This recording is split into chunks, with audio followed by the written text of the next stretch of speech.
മതാടിസ്ഥാനത്തിലുള്ള സംവരണം നിർത്തലാക്കണമെന്ന് പ്രജ്ഞാപ്രവാഹ് ദേശീയ സംയോജകൻ ജെ നന്ദകുമാർ തൃശൂർ ഹിന്ദു ഐക്യവേദി സംസ്ഥാന സമ്മേളനത്തിന് സമാപന സമ്മേളനം ഉദ്ഘാടനം ചെയ്യുകയായിരുന്നു അദ്ദേഹം.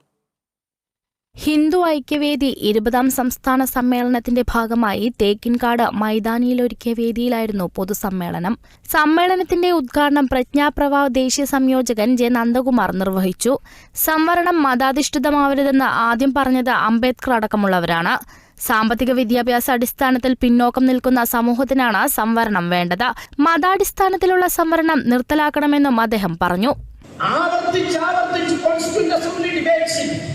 സംവരണ സംബന്ധമായ ചർച്ചകളിൽ അംബേദ്കറും രാജേന്ദ്ര പ്രസാദും കെ മുൻഷിയും ഒക്കെ പറഞ്ഞൊരു വസ്തുതയാണ്, അതൊരിക്കലും മതാടിസ്ഥാനത്തിലുള്ളതായിരിക്കുന്നത്.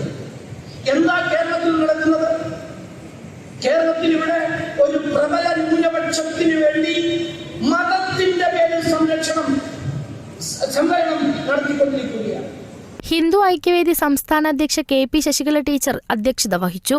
സംസ്ഥാന working president Valsan Thillankeri, KP. Haridas തുടങ്ങിയവർ സംസാരിച്ചു. സമാപന സമ്മേളനത്തിന് മുന്നോടിയായി സ്വരാജ് റൗണ്ടിൽ ആയിരങ്ങൾ പങ്കെടുത്ത പ്രകടനവുമുണ്ടായിരുന്നു. Kerala vision news, Thrissur.